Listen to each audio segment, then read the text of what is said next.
Yo, what's up, YouTube? It's your boy Entre Mike, back with the Entre short for entrepreneur. And in today's video, we're going to be going over Hotshot versus box trucks. Whether you got a 16-foot box truck, 20-foot, 26-foot box truck, that's probably the most common, or a 25, 35, 40-foot Hotshot.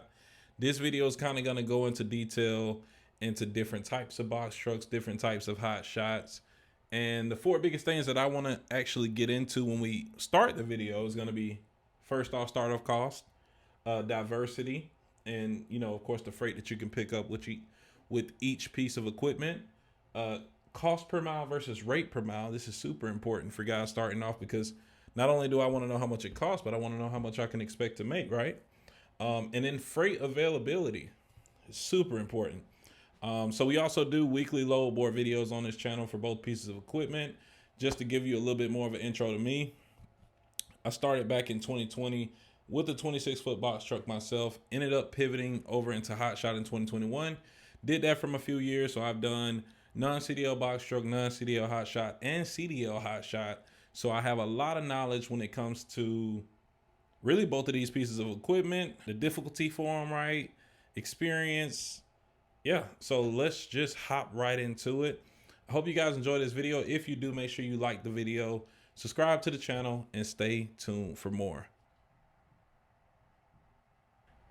Okay, so let's talk about the startup costs between Hotshot and box trucks. And if you guys can see it on the board, I got Hotshot is greater than box trucks.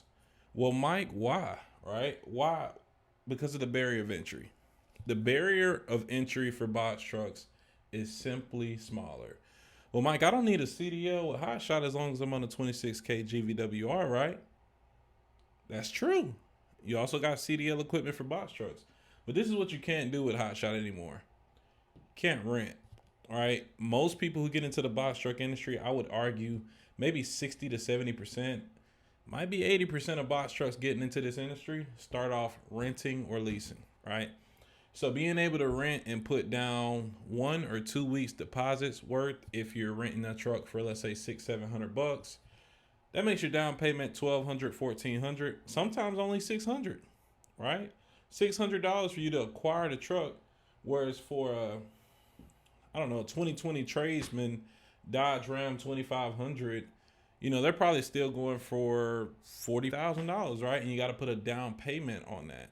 And not just for the truck, but you got to put a down payment on the trailer. Down payment on insurance. Now, being an insurance agent myself, by the way, this video is sponsored by LogRock. If you guys do need a trucking insurance quote, check the link in the description. We can help you get that done. Let's get back to the video.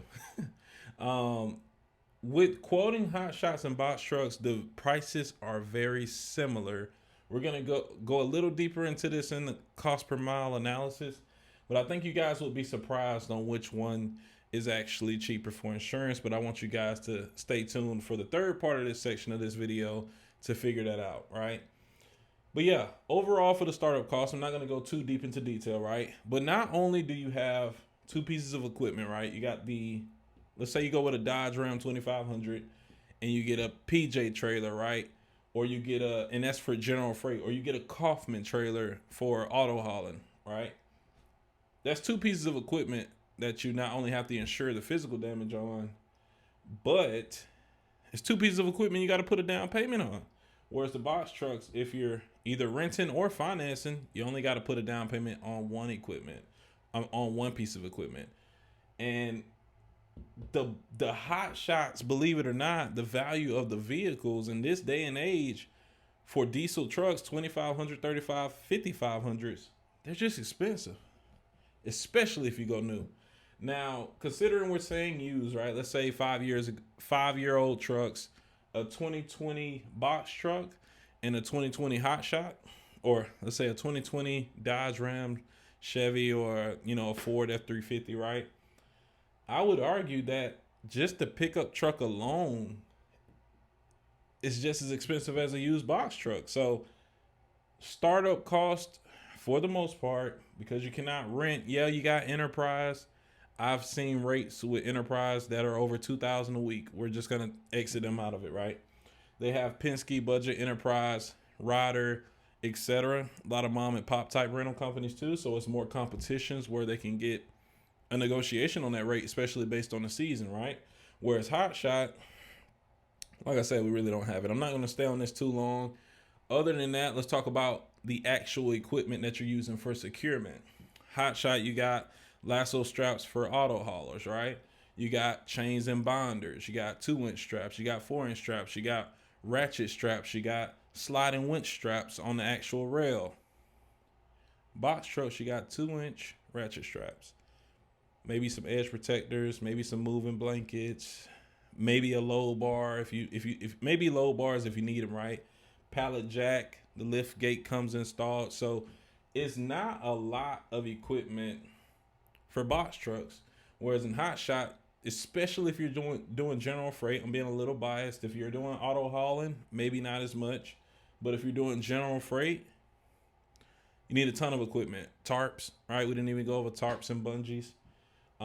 They're super expensive. So, yeah, keep that in mind. If you're thinking about doing Hotshot over box trucks, it's going to be more expensive Hotshot startup costs. Now, if you guys want to know the startup cost for a box truck, I just did that video a month or two ago. I'll put it up here or put it in the description. For a Hotshot, I'll make that coming soon. I made one probably about a year ago, but that's kind of outdated. If you guys want a more updated detailed video on startup costs on a Hotshot, I'll make one of those pretty soon, right? Just for you guys, right? Just for you. So startup cost, I'm liking where the direction of this video is going. All right, guys. Now we got diversity done. We're talking about diversity within the equipment, different lanes, different markets that you can run with this type of equipment, right?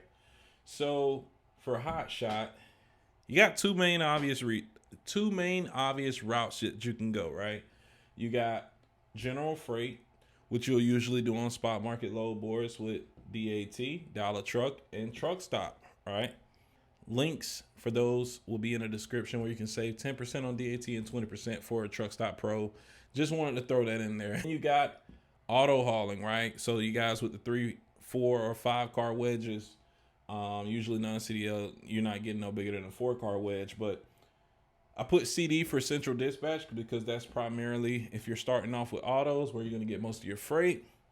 And I'll just stay there for now, right? I'm not saying it's not a lot you can do with Hotshots, but you're pretty limited. Just being completely honest, you can still make good money. We'll go over that in the cost per mile versus rate per mile. But realistically speaking, you can haul freight or you can haul autos. Plain and simple. Box trucks on the other end, you got a dry box or you can have a reefer box, right? But for dry and reefer, basically the same except for the bottom half of this.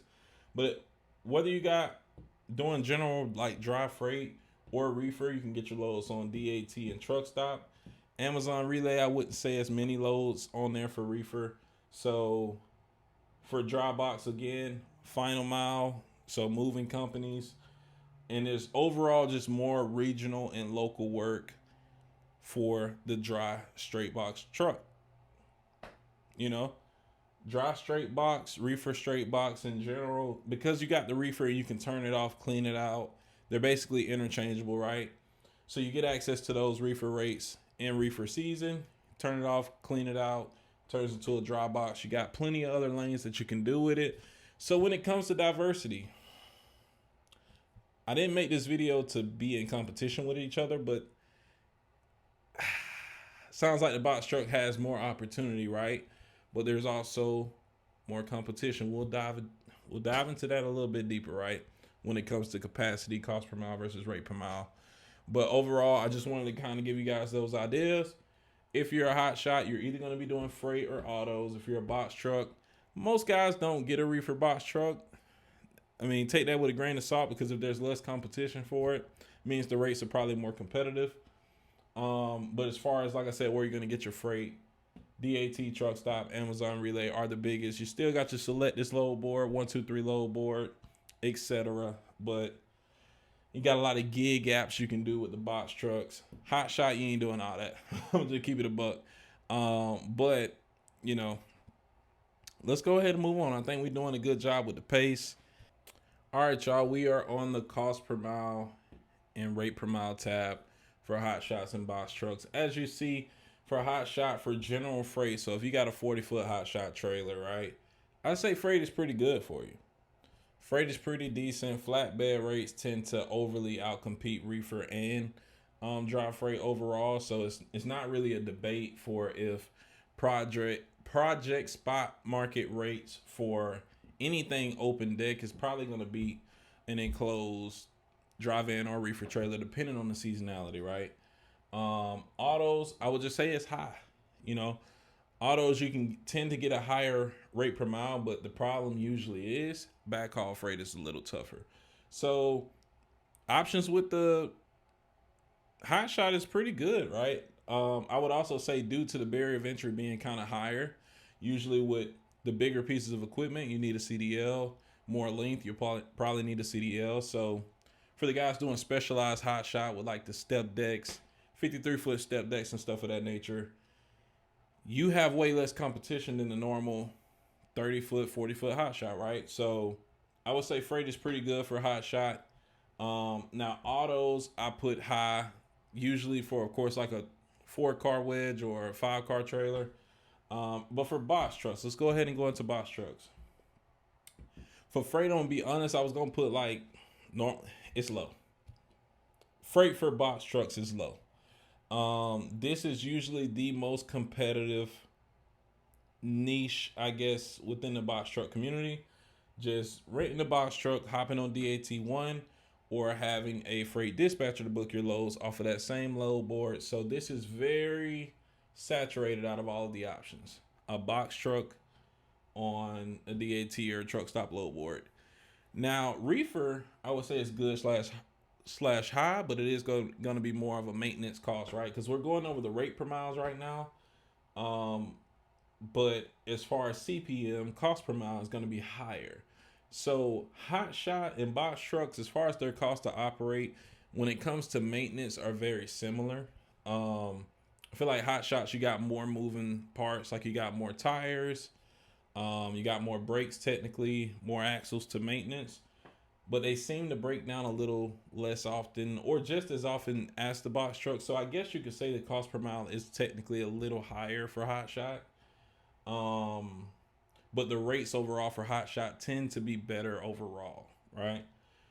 Final mile is probably going to be the highest, but you got to stay busy and you're doing a lot of intensive labor in order to keep that work. So yeah, I think this is as deep as I'll really go. Like I said, I do not want to sway you guys in a certain direction. For the cost that you're getting in with box trucks, you got to expect for freight, like the easiest thing to do, to have the lowest amount of freight availability, or a decent amount, but the most competition, right? So just think about that. Just think about the barrier of entry based on cost and how much freight will actually pay for that barrier of entry. So if it's more specialized, if it's harder to get into, if it costs more money, the rates are usually going to tend to be better, right? Especially for new people. So let's go ahead and get into the last component. You know what I just realized? We basically been talking about that throughout the video. It's just such a good topic, right? So I'm not even going to erase much. I'm just going to say this. With hot shot, your freight availability for freight is going to come off truck stop load board or DAT1. For autos, more than likely central dispatch when starting. For box trucks, DAT1, truck stop, Amazon relay, select this load board, maybe 1, 2, 3 load board if you wanted the top 5 load boards for freight availability. Now, if you want to know how good it is, I think it's kind of based on what I already put on here. Freight is pretty good. Autos is high. Box trucks for general freight is pretty low. Reefer, good and high, so specialized equipment. Final mile, if you're specializing within that niche of box trucking with the easy equipment, you got to be doing something pretty hard and strenuous in order to keep your rate per mile up and high. Let's talk about something within the cost per mile. With a box truck, more than likely, you're probably not going to have a sleeper. If you do, it's going to cost a little bit more, right? But with the hot shot truck, let's say you got a tradesman mega cab, as long as you don't have like one of those really small cabs, you could probably build you out like a twin foolish size bed in the back of your cab. Whereas box trucks, you do get the bench, but if you're anything over 5'8", 5'10", 6 foot especially, it's gonna be really uncomfortable to sleep in that box truck, right? And I'm not talking about one with a sleeper. I'm talking about just with the seat and the bench. God forbid it be two seats. So, Hotshot, you are able to actually avoid some overhead cost when it comes to actually, um, sleeping every single night. Whether you're over the road or regional and you need to be, you know, not at home for a few days or a few weeks at a time, Hotshot can help you save about $150 a night for not having to get hotels. Whereas when I was in a box truck, I kind of baked that into my cost per mile. So my cost per mile for my box truck ended up being higher than with my Hotshot, right? Because we're talking about saving anywhere from two, three, sometimes $4,000 a month if you're really pushing it over the road, not having to sleep in a hotel. Now you can thug it out on the bench, but it'll be tougher. And overall, let's talk about fuel mileage, right? Fuel mileage on an open deck, 8 foot tall, vehicle is going to be way lower than a 13-foot vehicle that's heavier even when it's empty. So think about that. Like fuel mileage when you're empty, probably going to be closer to 12, 13 miles per gallon. When you're empty with a box truck, maybe 10 to 11 miles per gallon. When you're loaded, a box truck could be anywhere, maybe 6 to 8 miles per gallon. And a Hotshot, you could still be around, I say 9, 10 miles per gallon, even when loaded, unless you're loaded with something super tall. So that's a lot of like random facts. So if you guys enjoyed this video, hit the like button. Like I said, comment down something you want to see next. Whether it's like box truck versus cargo van or Hotshot versus dry van, just different ideas, right? And I'll get those out to you. I'll see you guys next time. Peace.